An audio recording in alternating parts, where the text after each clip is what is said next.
City's chief financial officer calling out the mayor's office for mishandling money, right? One program that Comptroller Scott Stringer is specifically critical of, the mental health program, ThriveNYC, headed by First Lady Chirlane McCray. And what he claims is the program's failure to provide data on the program's success. Now, we did have First Lady Chirlane McCray on just yesterday, who had this to say about Scott Stringer. First of all, there is no delay. Scott asked for a very special set of measures, which is due next month. I think that he is doing a little bit of grandstanding here. And I think it's important for people to realize it's not like $1 billion all at once. It's $250,000 over a period of 4 years. Very different from, getting a big pot of money all at once.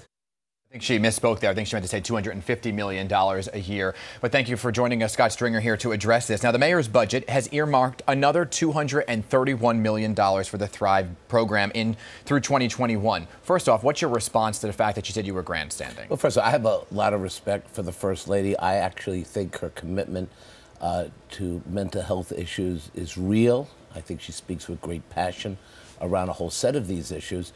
But look, I have to do my job, and no expenditure can be exempt from transparency. And the bottom line is that Thrive has failed to meet its obligation to tell the people of the city what programs work, what programs don't, and where are you spending the money? We still don't have the actual expenditures of Thrive. I've been asking for a very long time, and that's why they made it to the Comptroller's watch list. So over the course of 4 years, it's up to almost $1 billion. She said that the ThriveNYC program was going to release results at the end of 2019. They even had it posted on their website that would happen. Those results didn't happen, but she said you actually were not supposed to get them until next month. What's the disconnect here? It's simply not true. First of all, it's not about me getting them. You have an obligation to the people of the city to be as transparent as possible. You're basically creating a $1 billion program under an umbrella. We don't know which programs are actually in Thrive or out of Thrive. It changes almost on a regular basis. And we need to know the budget and the expenditures. So after we put Thrive on the watch list, City Hall then put the budget online. That hadn't happened. They still don't have the expenditures online, even though going back to the spring, I said to them, look, if you want your program to work, if you want your program to gain support of the people of the city, you got to do a lot more work to satisfy people's understanding of what you're actually spending all this money on. So the budget is out there, but the question really is the metrics of how it is working, right? Well, two things. Taxpayers want to know, where is the $1 billion going? It's metrics, what programs work, what programs don't. And then what are you actually spending the money on, the expenditures? And that is where I have a concern as the city's chief fiscal watchdog. So this isn't about grandstanding. This is about showing or holding Thrive to the same standard I hold every city agency. The wasteful spending at the Department of Homeless Services, the wasteful spending at the Department of Education.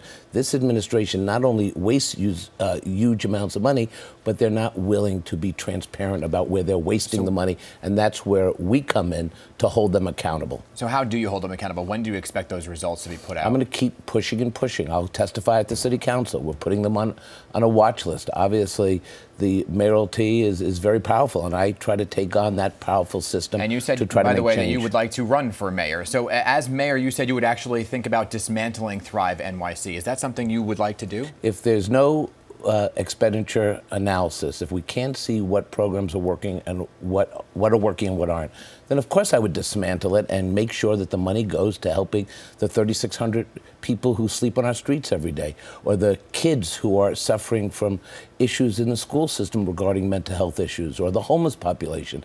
We should not simply create a program that doesn't work. Show me it works, show me where the expenditures are, and then let's get on with it.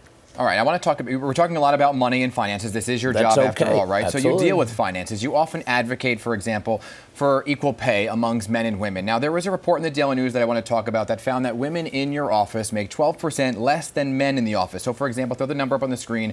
The females make $85,529 to the men who make $96,000. So as an advocate for people of equal pay, is there a disconnect here about men and women making the same amount in your office? No, in fact, that's an important issue, and we are doing everything we can to equalize that pay. And my sense is that when we come back here to talk in the not too distant future, you will see an unprecedented or a huge move forward on this issue. Shouldn't that have been something that already was happening in your office? We've been working on it for years. Absolutely. And by the way, we've pointed out that we have to do more for women and minority-owned businesses in the city. We've been releasing those groundbreaking reports.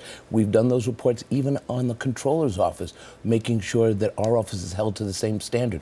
Nobody gets a pass when it comes to pay equity and fairness and women and minority-owned businesses. That has been the mantra of ours. You're pledging to pay them equally. We are absolutely moving in that direction. And by the way, we will be held accountable just like every agency. I've always said no agency is exempt. Not the Comptroller's office, not Thrive, not the mayor's office. We have to treat everyone equally in terms of scrutiny, and I'm happy for it. We only have 30 seconds left, but I want to get one thing. The government halted the project for this seawall in Lower Manhattan. The president almost mocking the fact, saying get the mops and buckets out. You take issue with this. So what is the issue with the seawall here? Was it fine? Was it money? It's stunning that the president of the United States from New York City does not understand climate change, storm surge, and for the Army Corps of Engineers to pack up and walk away from this is dangerous, it's mind-boggling, and it says that we definitely need a Democratic president who will invest in infrastructure that works to protect our shoreline, our 520 miles of shoreline. Look, we can't just have a plan for Lower Manhattan protecting Wall Street. I've said to the mayor, we need a 520-mile plan to protect our shoreline. But here's the bottom line. We need the federal government. They can't walk away from us. We're going to leave it there. Scott Stringer, thank you for coming in this morning. Appreciate your time.